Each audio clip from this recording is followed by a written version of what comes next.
सभी को जय माता दी। स्वागत है आप सबका हमारे चैनल पर और आशा करता हूँ आप सब स्वस्थ होंगे। मित्रों, आज कुल देवी के बारे में आपको कुछ जानकारी दे रहा हूँ।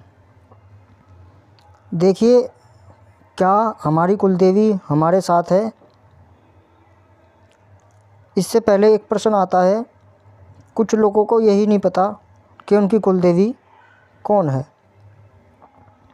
तो वे अपने किसी बड़े बुजुर्ग से, अपने परिवार के किसी बड़े सदस्य से उस बात का पता कर सकते हैं। अन्य और भी तरीके हैं जिससे हम जान सकते हैं कि हमारे कुल की देवी कौन है। उस विषय में मैं आपको बाद में बताऊंगा। फ़िलहाल सबसे पहले हम ये जानते हैं, क्या हमारी कुल देवी हमारे साथ है भी या नहीं है। देखिए, इस चीज़ की जानकारी हमें कैसे हो कि हमारी कुल देवी हमारे साथ है या नहीं है, आइए जानते हैं इसके बारे में। कुल देवी हमारे साथ है, इसका सबसे पहले मुख्य लक्षण ये होता है कि हमारे परिवार में सामंजस्य की स्थिति रहेगी।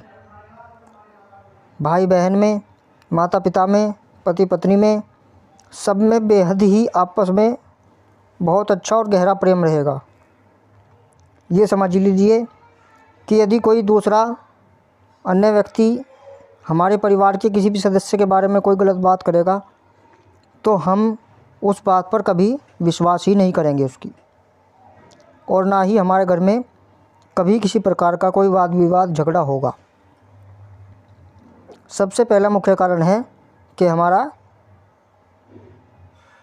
घर में सुख और शांति का विशेष अनुभव होगा। दूसरा लक्षण है,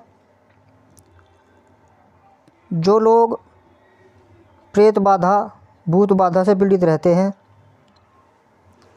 उनका कहीं ना कहीं ये समझ लीजिए कि कुल देवी का साथ उनसे नहीं है, क्योंकि कुल देवी हमारे परिवार की कुल देवी है।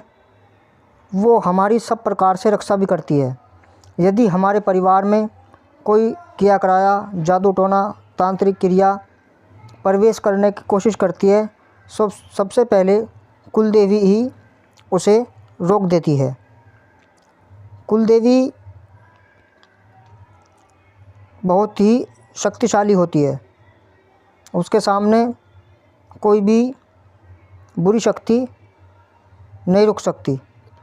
हाँ, यदि कुल देवी को ही किसी ने बांध दिया हो, ऐसे भी तांत्रिक हैं।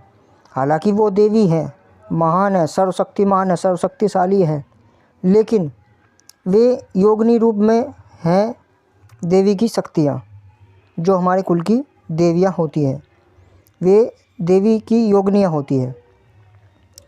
तो कहीं ना कहीं कुछ तांत्रिक क्रिया करके उनको रोक देते हैं। बांध तो नहीं सकते, लेकिन उनको रोक देते हैं। वो फिर हमारे परिवार के लिए कोई कार्य नहीं करती।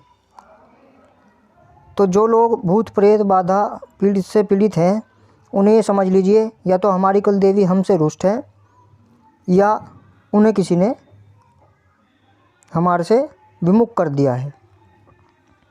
दूसरा लक्षण ये है। तीसरा लक्षण है, यदि आपके घर में, आपके परिवार में आपका वंश वृद्धि नहीं हो रही है, संतान उत्पन्न नहीं हो रही है, या संतान उत्पन्न होने के बाद वो नहीं रहती, तो 100% मैं ये कह सकता हूँ, आपको समझना चाहिए कि आपकी कुल देवी आपके साथ नहीं है, या वे आपसे विमुख हैं। विमुख का मतलब ये है कि यदि हम कुल देवी की सम्मान नहीं करेंगे, कुल देवी का पूजा पाठ नहीं करेंगे, कुल देवी को भोग प्रसाद अर्पण नहीं करेंगे, तो वे कहीं ना कहीं अपनी कृपा से हमें वंचित रख देती है। कृपा करती है, लेकिन वो उस तरह से नहीं कर पाती। यदि हम उनका पूर्ण रूप से सम्मान करते हैं, पूर्ण रूप से उनकी सेवा करते हैं, पूर्ण रूप से उनका हर किसी भी आयोजन में उनका सम्मान करके उनके लिए भोग प्रसाद निकालते हैं, तो वे कहीं ना कहीं हमारी सेवा भाव से हम पर दयालु होकर हम पर अपनी कृपा ज़रूर करती है।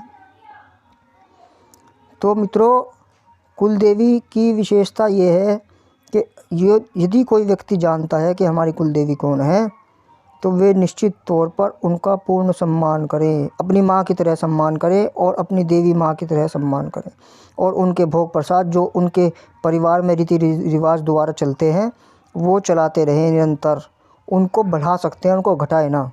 और फिर देखिए आपके परिवार में कैसे आनंद की प्राप्ति और कैसे आनंद ऐश्वर्य भरता है, कैसे आपके कारोबार में वृद्धि होती है, कैसे आपके सब कुछ कार्य संपन्न होते हैं।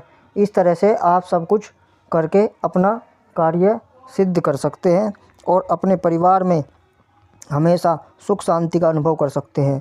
ये बेहद ज़रूरी है कुल देवी की पूजा।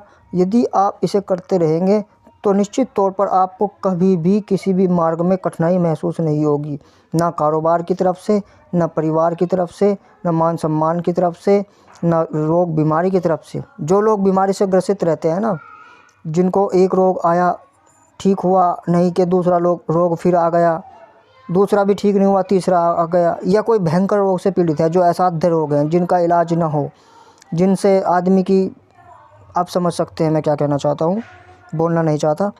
ऐसे असाध्य रोग से यदि कोई पीड़ित है तो भी कहीं ना कहीं कुल देवी का ही उन पर कृपा आशीर्वाद नहीं है।